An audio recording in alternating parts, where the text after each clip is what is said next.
Hello, everybody, and welcome back to the XExamine podcast, where today we'll be talking about the highest stakes. And no, I am not talking about cows on the top of the Himalayas. That would have been my second guess of cows in the Himalayas for the highest stakes. You must be referring to then AI, artificial intelligence. I really wish I Now, wasn't, is but that it was just the most horrifying thing we could possibly imagine right now. I think more so than nuclear weapons. Nuclear weapons can be the weapon of choice, the dealer's choice, but we're talking about purpose-built automation with the sole intent of wiping us out. very insidious for a variety of reasons? A lot of this is occult, meaning just not easily seen by humans because we live in this very noisy environment. There's an exponential creation of data and information and daily news, as well as trying to learn history, as well as your own personal life. And while all these things are simultaneously occurring and progressing forward through time, there is also the advancement of digital artificial intelligence working its way towards becoming a form of digital artificial super intelligence, which many are trying to shout from the rooftops as saying that this is a serious risk to human existence, including famous people like Elon Musk, who literally works with this, is one of many experts in this field who has gone on time and time again on stage on many different platforms and said digital artificial superintelligence is the greatest threat to human existence. Absolutely. And we're talking more or less about instrumental convergence, which for many people, that terminology might be foreign to you. All it means is, and this is from a popular paper back in the day by Nick Bostrom. He wrote a paper called The Paperclip Maximizer. And the whole idea, more or less, on instrumental convergence is that we, as sufficiently intelligent human beings, are going to create machines that have a certain purpose that the machine itself will view as its ultimate end, where the humans may itself just find to be a stepping stone to something else. So, for example, in the paperclip maximizer, if you create a runaway AI from a paperclip manufacturing company whose sole intent in the market is to make as many paperclips as possible, creates an AI that accidentally ends the world and everything that we know in existence in order to make paperclips, turning all of the iron it could possibly find into those tiny little um, desk organizational tools. Um, it's Instead of a death by a thousand paper cuts is death by a thousand paper clips. Death by millions of paper clips. Absolutely. Like we would have to figure out the exact number of iron molecules inside the or yeah, maybe it would even like create stars in order to make more iron. Who knows? Trying to turn every single atom into iron in order to make paper clips. Anyway, the whole point of this example obviously is to talk about how AI not even in an intelligent way. Let's just say like in a functionally intelligent way, something that like a robot is just able to precisely complete a task. Um, this form of automation can become quite disastrous, and we already have had a taste of that, unfortunately, within the past few weeks. It's really funny that you mentioned Nick Bostrom because he's also got a book called Super Intelligence that I was reading about online that defines artificial intelligence's alignment as a philosophy with a deadline.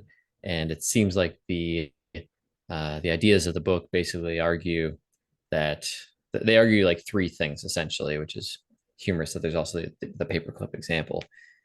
One, AI is likely to self amplify until it reaches a level of scientific and technological sophistication far beyond what humans have.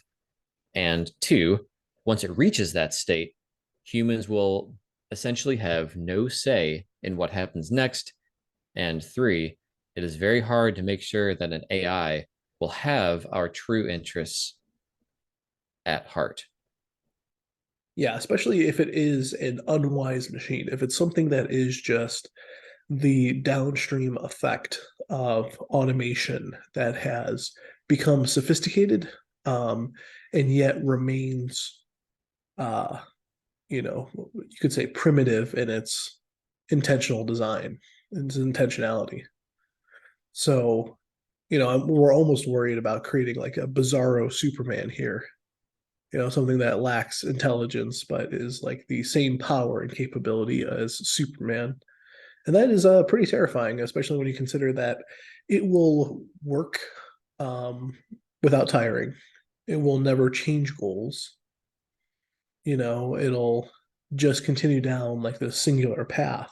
I think it's something that worries me on the same level, but also supersedes that of like nuclear weapons or pollution, because it's something that could accidentally affect us all with just like one small move. It's like if you're able to accidentally program a nuclear weapon just out of your computer typing on a keyboard.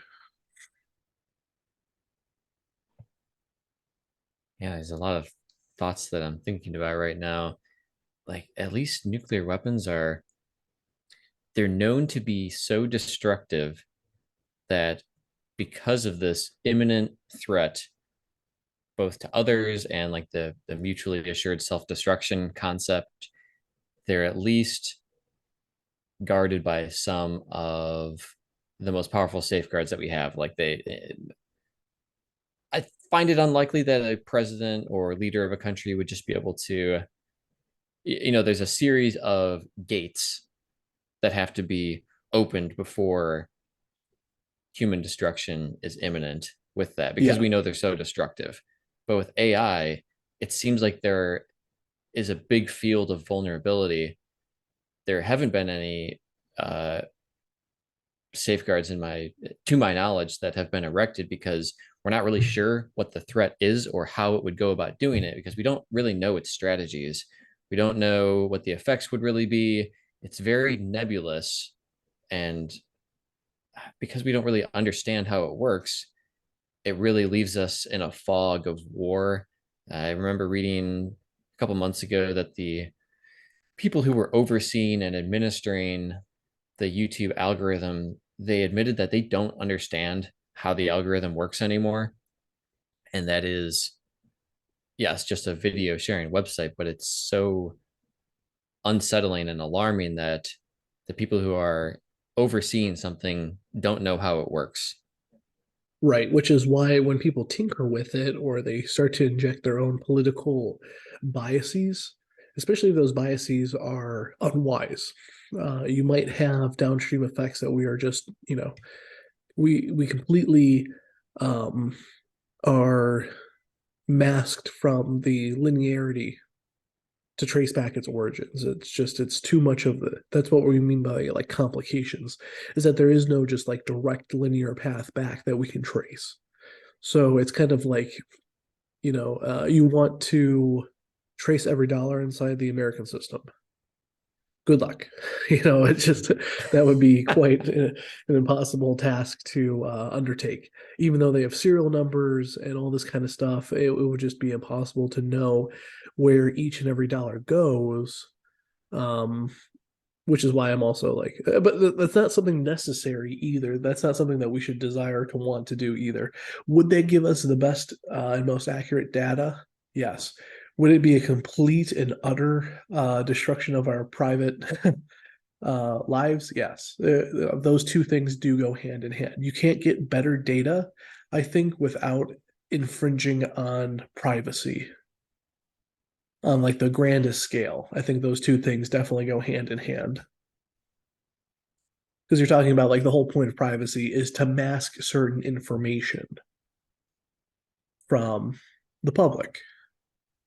It's to keep it in house. This is very interesting. There's two things going on here. One about the money, which is, it's interesting because money is fungible. If I get $5 from somebody in a loan, I can pay them back with a different $5 bill. It doesn't have to have the same, it's not the same $5 bill with the same serial number on it. And like one of the reasons that cash is so hard to trace is, let's say I spend cash money at a supermarket. Well, then something happens to it there. And I don't even know if banks, when they, when cash is turned into them, I don't know if they notate serial numbers of the dollar bills.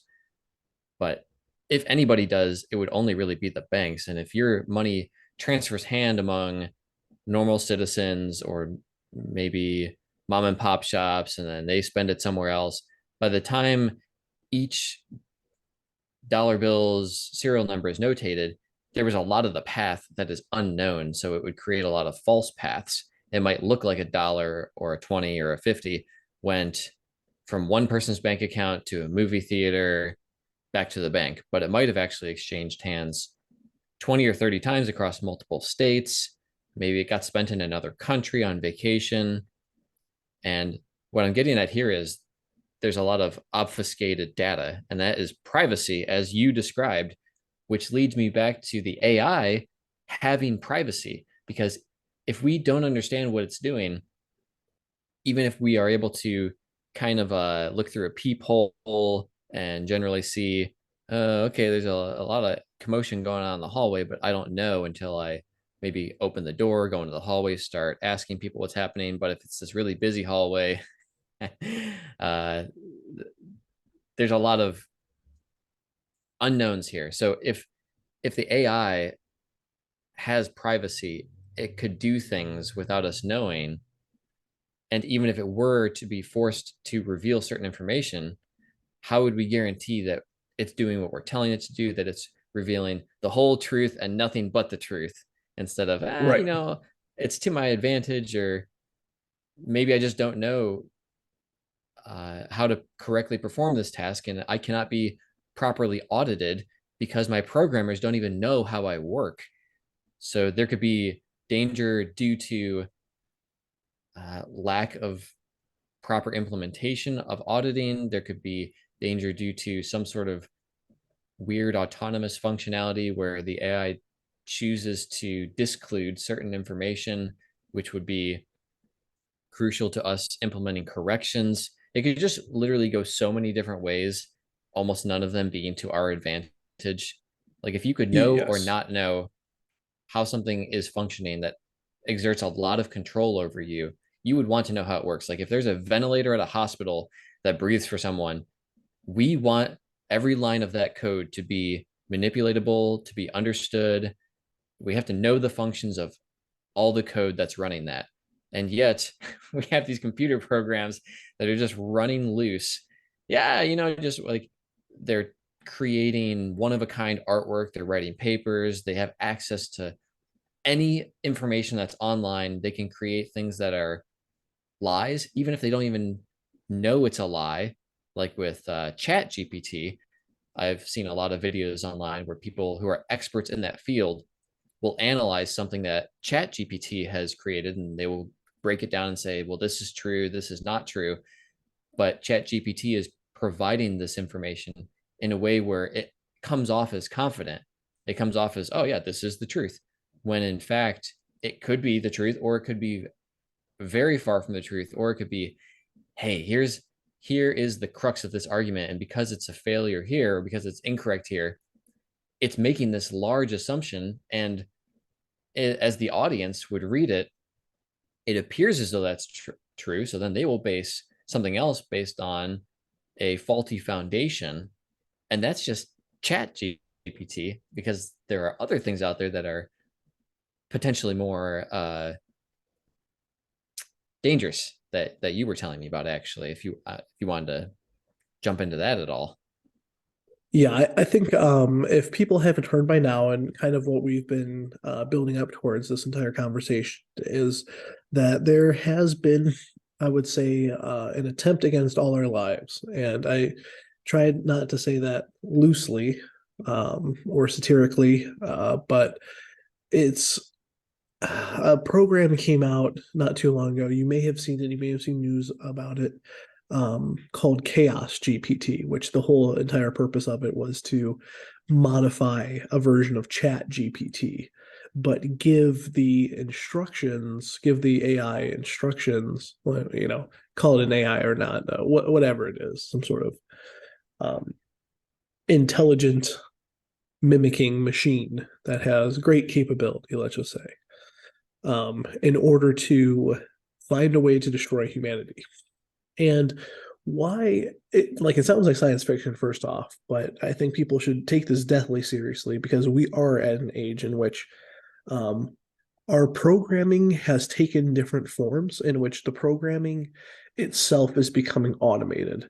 And what people don't realize about that is that when you're doing regular programming, you can, in fact, do that whole linear line by line, code by code. But once you turn it over to like a machine learning type of environment, this is where someone can go in, they can look at the code, and they still don't understand what all is going on because there are so many different processes happening on top of each other that are being talked about, all that kind of stuff, that it becomes very like obscure.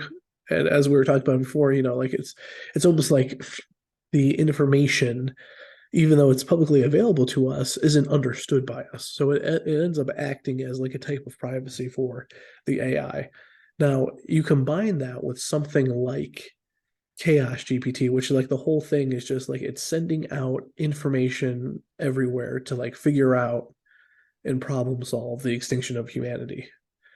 Now this reminds me a lot too of, and I know the situation's better, but let me tell you another story, real quick, which is that of Gary McKinnon. If anyone who's ever been interested in like UFO mythology, um, there is an individual named Gary McKinnon, which back in the day uh, hacked a bunch of Pentagon computers very easily from his. I believe actually it was across the seas. He is an individual from the UK, and so he found that it was actually incredibly easy to hack into uh, Pentagon computers using programs that were just searching for things that didn't have password protection and get in through there. So the reason why I bring up this story, and yeah, the whole idea was that he was able to find out information supposedly about UFOs from Pentagon computers. Anyway, the point isn't actually on the UFOs. It is interesting, but the more important point of the story is how many of the Pentagon's files weren't even password protected.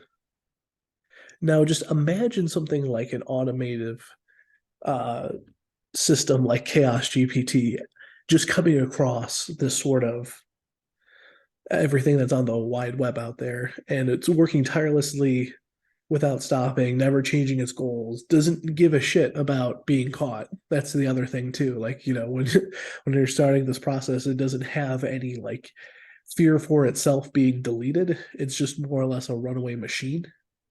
So we're in this sort of in the same way that like if you pull the trigger on a gun, there's a set of irreversible processes that start to happen that eventually end up have it fire a bullet. So the intent only needs to be fired once for like an irreversible chain of events to occur. And I'm worried that we've entered this territory, and Chaos GPT is like the first instance of this stuff coming up. Now, has it succeeded in its goals while we're all still here listening to the podcast? Um, so not not successful thus far, but I think the intent has to be taken very seriously, even if it failed, because you can make the same case about like a guy opens fire on a house, and there were entire family was inside, but no one was hit by any bullets. You would still want that person to be punished because the intent was to do harm.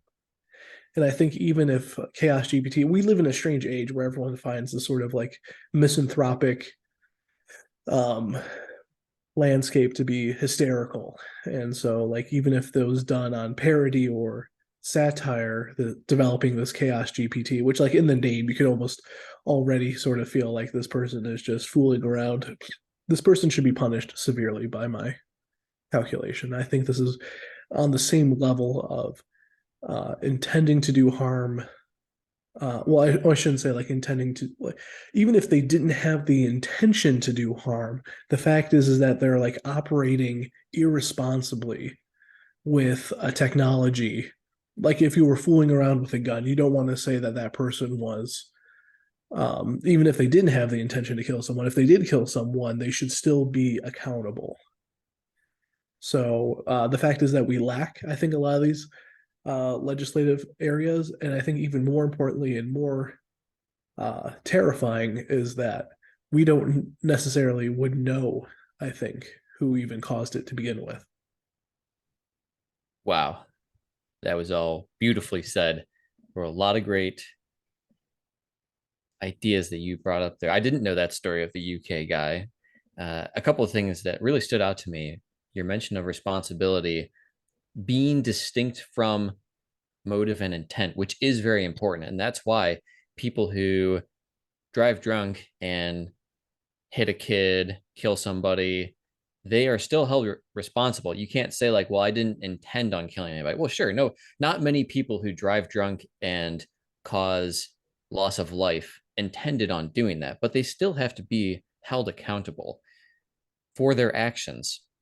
And there is also another aspect of this that is reminding me of, which is, um, I guess, ignorance, which it tends to be kind of a pejorative word, but it really just means you're unaware of things. You are ignorant of the vulnerabilities, or somehow that's the result. Like with these Pentagon files that are not password protected, um, maybe they just didn't. They were ignorant in knowing that they were even vulnerable to some guy in a computer across the seas, across the pond, as they say.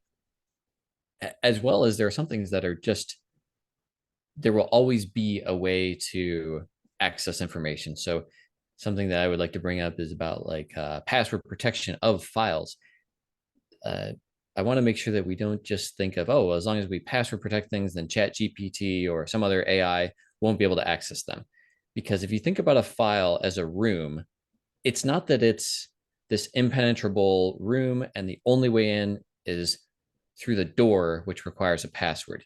You could actually go in through the ceiling tile, you could go in through the window, you could try to pick the lock, you could break the door down. There are many ways to access digital files such such that they are distinct from just getting a password or something like that. Like if your Windows computer requires a password to start up, there are other ways that people can access those files without ever needing that password to access the Windows. So this is why it's so dangerous with Chaos GPT is we're kind of metaphorically opening Pandora's box, and it's using processes that we're not aware of, or we are aware of but don't understand how they work. It's it's a really strange casino that we're walking into, and just exposing ourselves to massive vulnerability. Like, and for what? Because we just want to see how it would play out. I mean, is this entertainment? Like, this is real life. This is way beyond a thoughtful novelist writing about something that's contained within a book in this like dystopic world, or about some sort of AI that's, hey, this is how it might play out in my mind, because that will always be contained in the book. And then the readers and the audience can produce thoughts in their head. But this is a device that, left to its own means, is pulling information from the known record of history and combining them, synthesizing ideas. Is being told to try to achieve these outcomes by uh, combining information in ways that have not previously been combined. To this, it's completing the works of Shakespeare with monkeys on the keyboard, but with malevolent intent. How do we think that's going to play out? Right. No, I think everything you said there was absolutely fantastic. It's like there's only one key, and even if you have like you know, an ocean full of keys for one lock, it'll eventually find it. It'll never grow tired as long as it's plugged in, and it doesn't have to even be centralized, which is scarier. Like you can start recruiting other processing power from other machines in order to complete this. It's not going to And fatigue. It's just going to yeah, keep trying.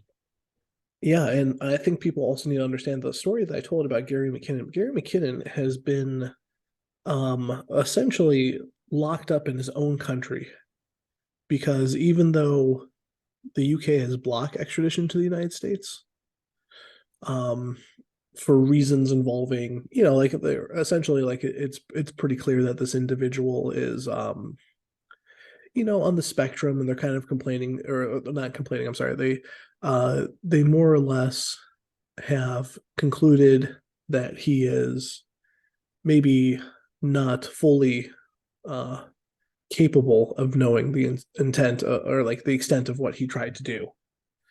But nonetheless, that can't be the state that we reach. We can't just say that this individual didn't know what they were doing, because even if you imagine, oh, I don't know, an individual is saying, well, I knew the capabilities of this thing, like I was playing around with the gun, but I knew that whatever in this direction, there was a 0% chance I was going to hit anything, even if it accidentally went off.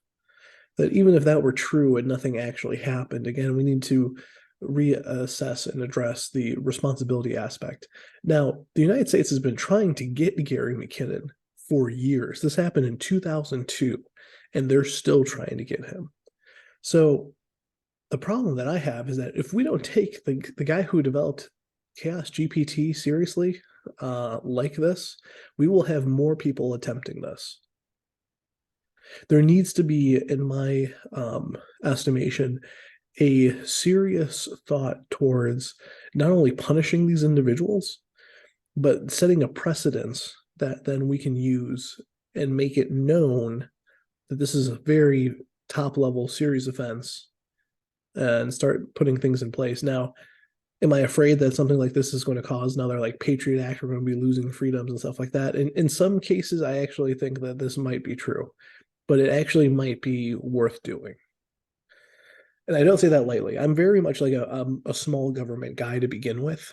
So like understand that where I'm coming from, I really thought about these things, but this is something that it's like to me, it's on the level, like I said, it's on a level and actually beyond that of nuclear capability. Nuclear capability could just be one of the things that it uses. But maybe it starts to, I don't know, just start a runaway greenhouse effect by mixing certain chemicals and turning Earth into Venus. Whatever it could possibly think of. It's like we're again talking about automation that could have exponential problems for individuals who have not partaken in its intention or design. And we have a responsibility towards those people, as well as ourselves, as well as the future, to engage with these problems now. It's we're looking at the end point of philosophy. We have to figure this shit out like yesterday. Involving ethics, how we do programming and stuff like that. And we've been very lackadaisical about it. But if like, don't even take my word for it. That's what I'm almost even concluding here. It's like, even if I'm just some rando on the internet to you, realize that people like Elon Musk, Max Tegmark, Nick Bostrom, people who are at the forefront of AI development, machine learning, um, heavily involved in the industries, they are all warning people we need to have some sort of more, what do they call it, a moratorium or something like that on AI development for at least 6 months, so we can catch up our understanding with what's all going on here. Because it's almost like we're fumbling around with the demon core, and one drop of the hot potato, and the game's over. This is very different from people who are pursuing something and they're saying, no, nothing will go wrong because it's in their best interest for everyone to support them so they can continue doing it. But this is fundamentally different. We have, as you said, the experts in the field, or some of the most well known experts in the field, who know the most about it, who are the most intimately familiar with the inner workings of it. And they are the ones sounding the alarm saying, this is a threat to humanity. we should think more about that. Absolutely. And if I were to add to that as well, you know, this is not something that you can sit back on because you have a responsibility to engage with this as well. So whether that means going out and talking to your friends and family, the very least you can do is try to convince people that this is something to be taken seriously. Something that I have already done, and I have reached out to all my friends and family, is that as soon as I heard about this chaos GPT, it all clicked in my head that this is a serious problem that needs to be addressed right now. Yes, I'm not a representative. I'm not a senator. I'm not someone that's inside the American government. But I did reach out to all of my representatives that day with a letter, and I at least made that effort. And I hope people would be encouraged to hear this message, pass it along. You know, if you want to share this podcast episode with people or just blatantly tell them the, few key points that you distill from this information, this shit is dangerous. And we have like if responsibility doesn't move you, then at least I could do is tell you how much it'll threaten you. It'll wipe you the fuck out. It'll wipe out everything that you love and care about if you do not take this action. I'm not sure if that's more of a call to action than just simply saying that we have a responsibility to do something, but it will threaten your existence. So I hope you keep that in mind the next time you go and you turn on the television in order to veg out for the night, because this thing is here and people have may already built a better version of it that's out there. And if you don't do anything, if you don't help to do anything about it, well, then I would say that you're just as responsible as the person, um, you know, designing the sorts of things. Because there needs to be an opposite reaction, and it can't just be inaction. We have to be taking some sort of stand here. It does appear that it is mostly unopposed right now. It is continuing on full force. It has a lot of momentum behind it. And there's a few people trying to warn us of its potential consequences. But, we would just rather scroll and swipe on our phone and take selfies. I'm not sure how many photos you need of yourself before you remember what you look like. Um, but this is a real thing. It's the highest of stakes, as we're talking about, and as we mentioned in the very beginning of this podcast. Like, if not this, then what could possibly be more important to think about, to discuss, to talk about with your friends, family, possibly government representatives, which I also think is a very good idea. This is really the current situation. This is not 50 years off. This is not 100 years off. This is soon to be in your backyard. So we should take note.